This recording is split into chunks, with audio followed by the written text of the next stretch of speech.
In the August 2021 issue of Woodworker's Journal, I built these two green and green inspired dining room chairs using Rockler's Beadlock Pro joinery system and a set of templates you can make or buy from Rockler.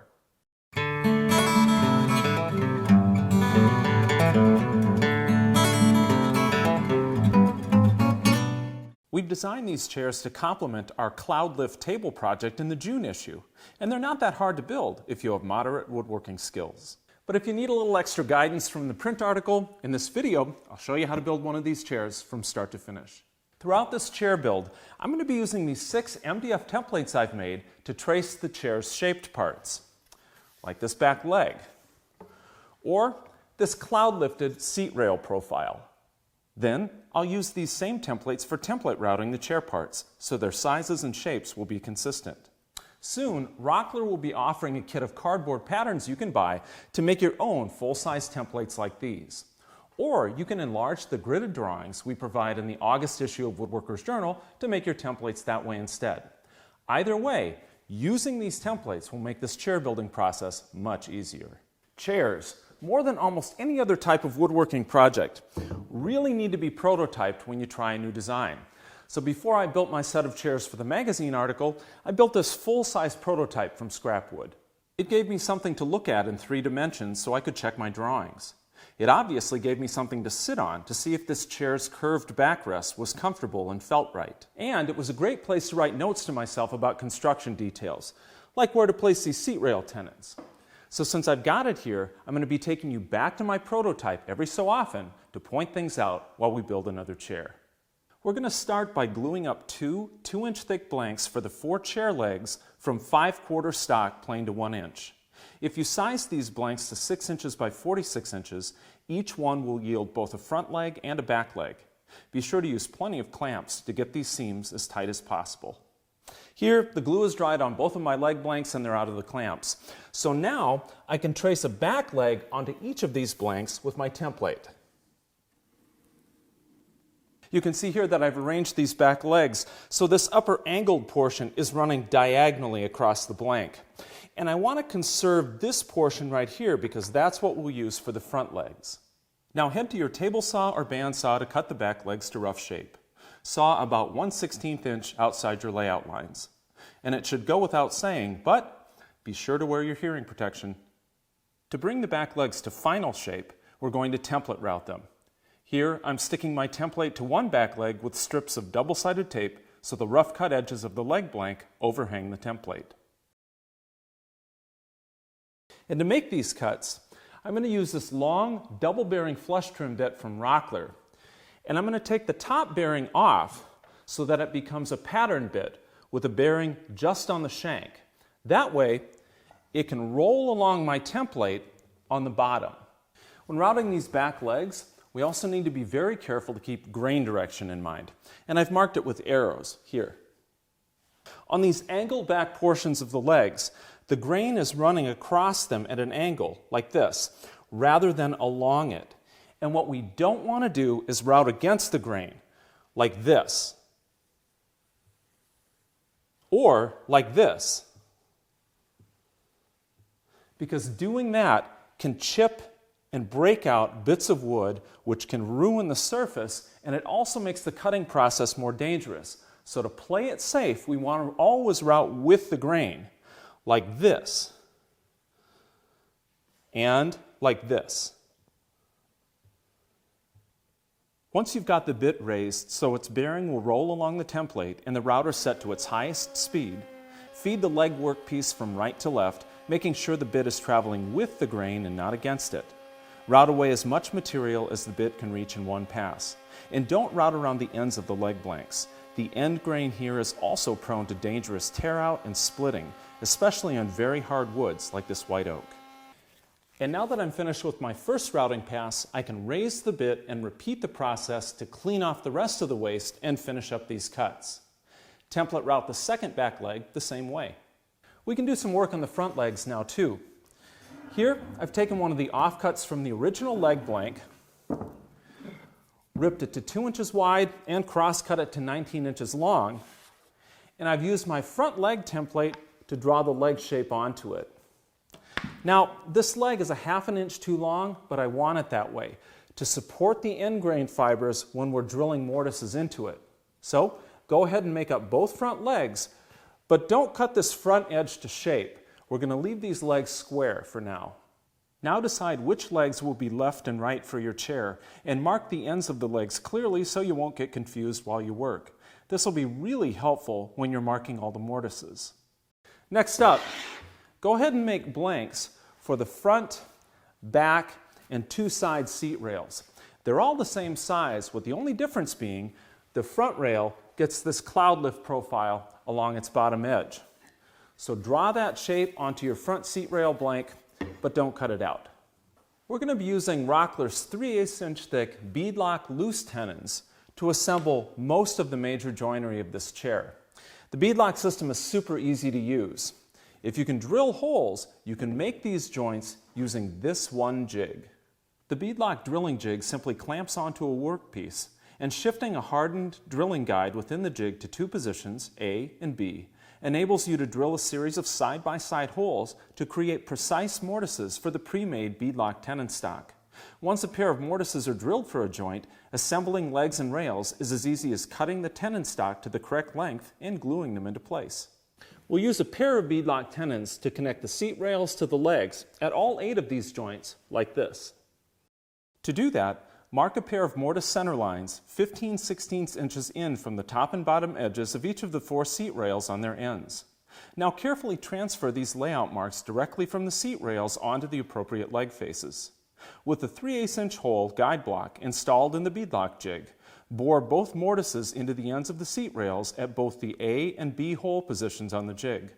Drill these 16 mortises 1¼ inch deep using the stop collar provided with the beadlock drill bit to control the drilling depth. Once you've finished drilling all these seat rail mortises, use a piece of beadlock tenon stock to check how they fit. You may need to chisel away a bit of waste inside so the tenons slide easily into place. That's what you want here, because we're going to be dry fitting these joints many times over during the build process. Now, carefully cut out this cloud lift profile on the front seat rail and sand it smooth. With these seat rail mortises done, we can drill the corresponding mortises in the front and back legs. And to space these leg mortises correctly, I've installed 1/4 inch and ½ inch plastic beadlock spacers inside the beadlock jig behind the steel drilling guide. They're available from Rockler as accessories. To drill these leg rail mortises, I'm going to clamp my beadlock jig against the inside faces of the legs. So these 2 faces, these 2 faces, these 2 faces, and these 2 faces. Bore the leg rail mortises 1¼ inch deep for the front and back seat rails, but change the drilling depth to 7/8 of an inch when you bore the side seat rail mortises into the legs.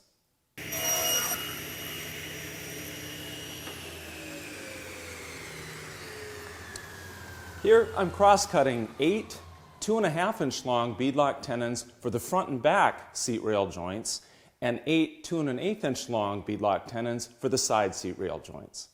Dry fit the legs and seat rails with tenons inserted in the joints to make sure the chair frame comes together easily and the joints close fully when you clamp them.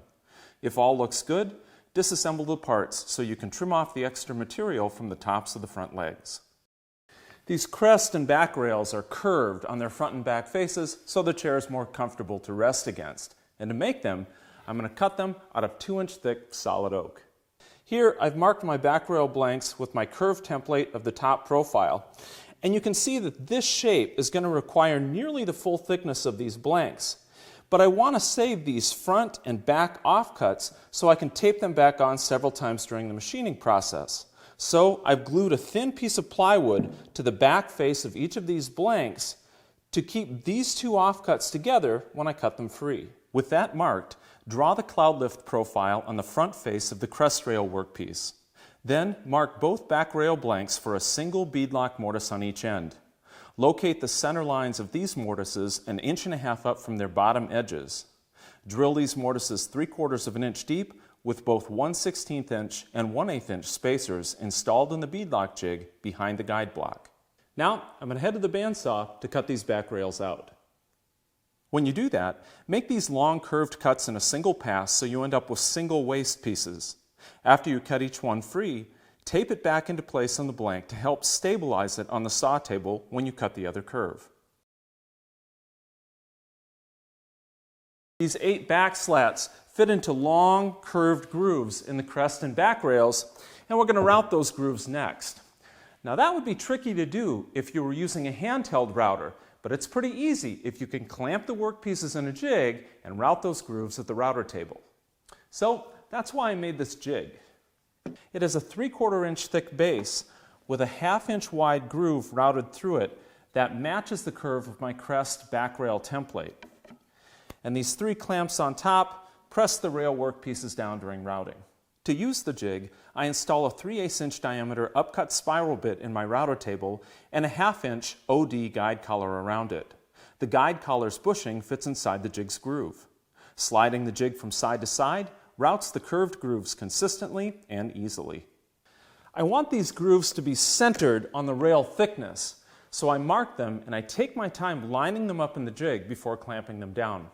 I also use a couple strips of double-sided tape for added insurance. Then, once everything is locked down, routing the groove is pretty easy. I start by making a pass about 1/8 inch deep, sliding the jig along the guide collar. Then I raise the bit 2 or 3 more times and repeat the routing process until the grooves are a 1/2 inch deep. And here's how it looks when you're all done routing. The slat groove is centered, and its curve matches the curve of the rail. It's time to sand the curved faces of the crest and back rails. I'm using a spindle sander here, but a flexible sanding block will also do the job. I keep the offcut taped in place on the side opposite the one I'm sanding to make sure the rail stands squarely on the sander. Once that's done, go ahead and cut the top cloud lift profile to shape on the crest rail, then sand this profile smooth before removing the front and back waste pieces for the last time. I've gone ahead and marked the inside faces of my back legs with the 4 bead lock joints that will attach the crest and back rails.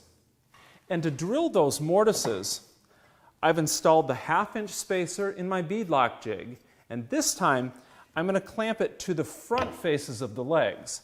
That way, this crook on the back side of the back legs won't interfere with clamping the jig. Drill these mortises 1.25 inches deep.